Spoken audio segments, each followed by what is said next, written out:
Hello and welcome. Today I am going to be doing a birth chart reading. I have the birth chart right here of a subscriber, one of you who gave me your birth information and you were like, yep, read my chart. So I am going to read your chart. I have my notes on here and I am going to put the chart over on this side of the video so that you could see it. We're not going to keep it up the whole time, but you can come back to it. Maybe, I don't know, we'll find a way to put it up here so that you can see it. Okay, so basically there are a couple of things that I see right off the bat when I look at your chart. Your chart ruler is your sun sign because your ascendant is Leo and the ruler of Leo is the sun. And your sun is in Aquarius in the 7th house. And so not only do you have the sun in your 7th house, you also have Neptune and Uranus in your 7th house. So there's a lot of stuff surrounding relationships for you. We're going to get to it in a second. I'm going to go from the first house. I'm going to go from the first house to the 12th house. Don't mind the cat. So first house is in Leo and Jupiter is in your first house. And so basically what I get from that is that you have a lot of charisma, you have a lot of optimism, you have a lot of generosity, and you're very confident in what you have to offer. You're also very creative and passionate about your creations and sharing your creations with the world. And that's what brings you abundance. And that's also what brings you opportunity. Jupiter is a planet of abundance. And I get a lot of your own self-identity in terms of what it is that you're sharing with the world and how you bring in abundance. So that's the first house, what I see off the bat. Your second house is in Virgo. So the way that you make money, the way that you create financial independence for yourself has a lot to do with the analytical aspect of yourself. It's got a lot to do with grounding yourself. Even though you don't have any planets in there, a lot of your own financial independence, how you handle money for yourself, has a lot to do with the qualities of Virgo, and a lot of that is off the top of my head, very analytical. As a Virgo sun myself, just the fact that I'm doing a reading is very analytical, and so the way that you would handle money is also very analytical. The third house, your third house, is ruled by Libra. So Libra is the scales, and so a lot of what your third house has to do with is balance, and I don't want to say justification, but your third house has a lot to do with keeping things in harmony.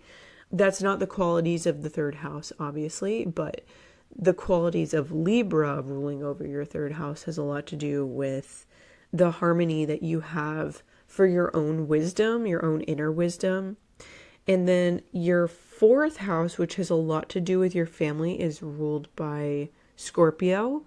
This is the inner part of your family, so how you interact with your family. Scorpio is a water sign, and it's a very deeply emotional sign. It has a lot to do with transformation, and it is a very intense sign, most would say. And so there's a lot of intense emotions with you and your family, is what I'm getting from this. Then we move on to your fifth house. You actually got a lot going on over here in your fifth house. Your fifth house is in Sagittarius. You have your Mars and you have your Pluto in the fifth house.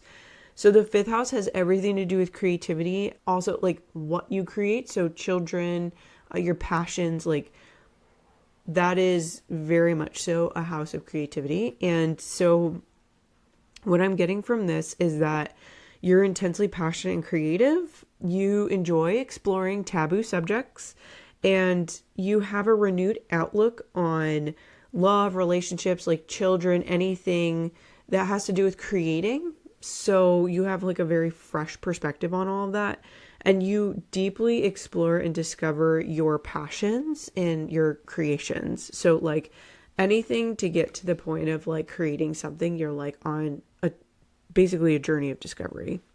That's the Pluto component of your fifth house. Now, in terms of the Mars component of your fifth house, because Mars is like a planet of action, basically everything in your fifth house is enhanced. So like the creativity is enhanced by the action and the energy of Mars being in your fifth house. So a lot has to do with your basically like your chutzpah to create and these hidden talents that you might not realize that you have. So that's the fifth house. Moving on to the sixth house, you have a lot going on over here too. You have Venus, Chiron, and Mercury in your sixth house in Capricorn.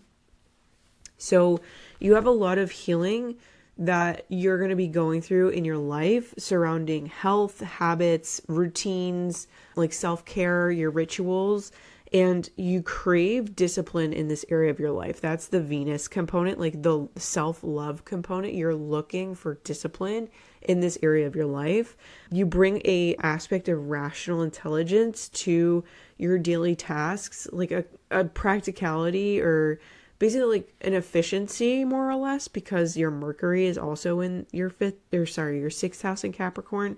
So a lot of what is going to bring you to that point of healing is that self-discipline, and self-discipline is the highest form of self-love.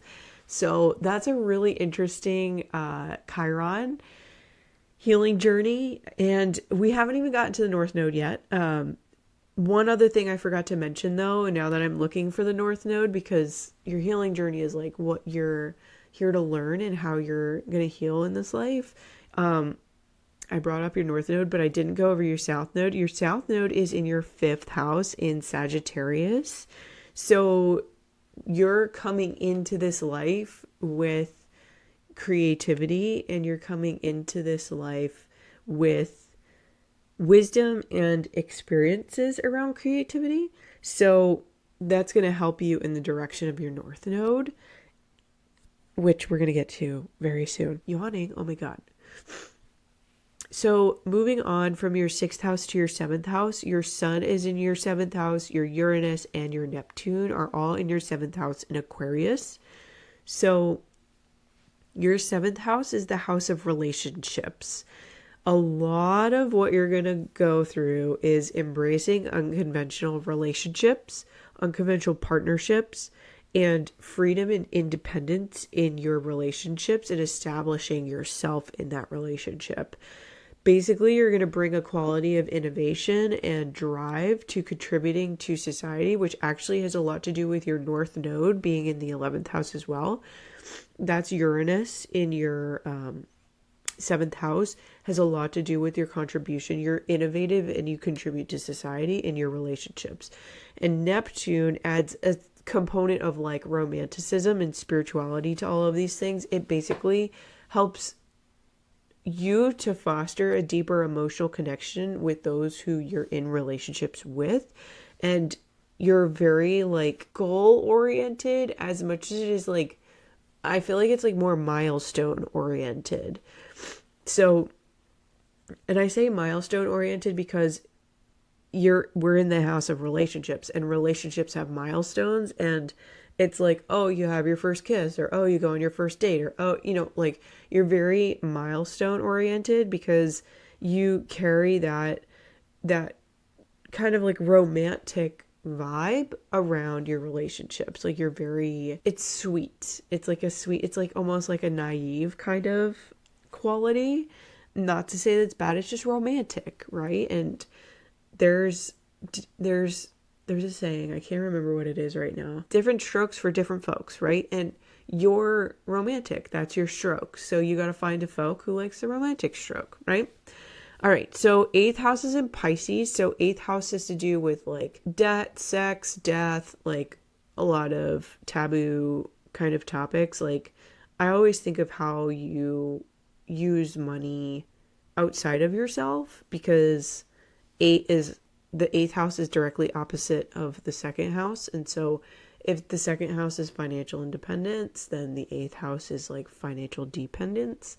Being in Pisces, there's a lot of like spiritual qualities to how you go into these experiences with other people, whether it's spending money, whether it's like sex, whether it's death. Like you bring a spiritual, like very I think of like almost like the yin yang kind of component. Like for what there is in light, there's a spot of darkness, and for what there is in darkness, there's a spot of light. So it's a very holistic approach.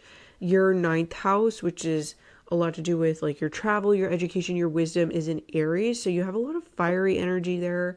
You might not necessarily have any planets there, but you do have a lot of action in terms of travel and in terms of like wanting to further your education and your own wisdom and like the wisdom that you carry to share with others. The 10th house, which has everything to do with your job and your career, you have your midheaven in your 10th house and your moon in your 10th house in Taurus. Taurus is a very earthy sign. The moon is more or less like your soul and like how you emotionally are with people. So you're very grounded. And your midheaven has to do with your highest potential. So your highest potential is going to come in some way, shape, or form, connecting your deeper part of yourself, the deeper part of your soul and your emotions to what it is that you do in your life for what your career is. Okay. So I'm really kind of not surprised by that. It's almost like you're seeking to fulfill yourself, your soul, through what you do. The 11th house for you is in Gemini, and you have your North Node in your 11th house, and you have your Saturn in your 11th house. So a lot of what you're here to do with is to connect with friends and community and people, and to become a leader in your communities and your groups, to establish yourself as a figure. Saturn is the father figure. So establishing yourself as a pragmatic leader in groups. On top of that, your purpose and your fulfillment is coming from these groups, these relationships, and your sun sign in your 7th house of relationships plays into that, which is why I bring it up again now, because a lot of what drives you, your purpose, is being community oriented and future oriented. Some of the qualities of Gemini, right? Like talking to other people. Gemini is the twins, being involved with other people. And it's even more prominent being in your 11th house, which is the house of community, like the house of being around people. The last thing here is your 12th house is in Cancer, and Cancer has a lot to do with, so Cancer is a water sign, and it has a lot to do with, the 12th house has a lot to do with your inner work, your spirituality, meditation, your subconscious, your mindset, right? So a lot of your spirituality is going to come with this flow, more or less. Like it's going to come with these very loving qualities about them. I even think of like, so my daughter is a Cancer, that's her sun sign. She's very emotionally mature and very emotionally like sound. And so when you go into your inner world, when you go into your subconscious, you're coming into a very sound, emotionally sound area, and like you go with the flow and you enjoy the flow. So that's what I'm getting from your birth chart. I am an amateur reader. I do this for fun sometimes. And if you want to have your chart read, drop your information in a comment down below and I'll do a video on it. This is really fun. I'm thinking about also including human design readings too.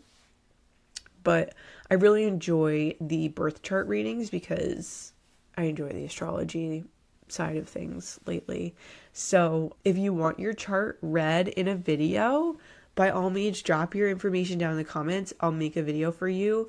If you're new and you're like, yeah, I want a video on my birth chart, subscribe and turn on your notifications because you're going to see your video of your reading pop up. I'm going to be probably doing once, maybe every couple of weeks. Maybe I'll even increase my videos depending on how this performs, so that you can better understand like your own individual qualities that are going to bring you success. So I want to thank you for tuning in, and I want to thank you for watching this reading.